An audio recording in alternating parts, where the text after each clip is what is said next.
அவ தன்னுடைய துணைக்காக வீட்டுக்கு ஒரு பேசக்கூடிய கிளியை வாங்கிட்டு போறான். ஆனா அந்த கிளி பேசவே இல்லை. மறுநாள் கடைக்கார்ட்ட வந்து, ஐயா நீங்க அந்த கிளி பேசவே இல்லை, நான் என்ன பண்றது அப்படின்னு கேட்கிறான். உடனே அவர் சொல்றாரு, ஏம்மா அந்த கிளிகளுக்கு கண்ணாடி ரொம்ப பிடிக்கும், நீ அதனுடைய கூட்டுல ஒரு கண்ணாடி வை, மேபி அந்த கண்ணாடியை பார்த்து அது பேசலாம். உடனே இவன் என்ன செய்யறான்னா வீட்டுக்கு போய் ஃபர்ஸ்ட் ஒரு கண்ணாடி வாங்கி மாட்டுறான். ஆனாலும் அந்த கிளி பேசல. மறுநாள் திரும்பவும் கடைக்காரர் சந்திக்க போறா. கண்ணாடி வச்ச போறவும் கிளி பேச மாட்டேங்குது. உன்னை கடைக்காரர் சொல்றாரு, கிளிகளுக்கு ஏணி ரொம்ப பிடிக்கும், நீ ஏன் ஒரு ஏணி வாங்கி மாட்டக்கூடாது. உடனே ஏணியும் வாங்கி அந்த கூட்டுல மாட்டுறான். ஆனாலும் கிளி பேசவே இல்லை. மறுநாளும் கடைக்காரர் தேடி போறா. ஏணி வச்சு போறவும் கிளி பேச மாட்டேங்குது. உன்னை கடைக்காரர் சொல்றாரு, ஏமா கிளிகளுக்கு ஊஞ்சல் ஆட பிடிக்கும், நீ ஒரு சின்ன ஊஞ்சலை அந்த கூட்டுக்குள்ள வச்சு பாரு.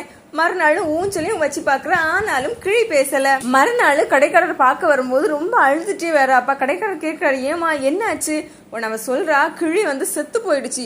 உடனே கடைக்காரர் கேட்கிறாரு, என்ன கிளி செத்து போயிடுச்சா? லாஸ்ட் வரை அது பேசவே இல்லையா?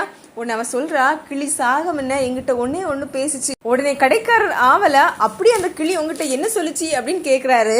உடனே அவ சொல்றா, கிளி சாக முன்னாடி பையன் எங்கிட்ட சொல்லுச்சு, ஏமா எல்லாமே வாங்கி மாட்டினியே, கிளிக்கு சாப்பாடு போடணும், சாப்பாடு வாங்கி வச்சியா அப்படின்னு கேட்டுட்டு செத்து போயிடுச்சு அப்படின்னு.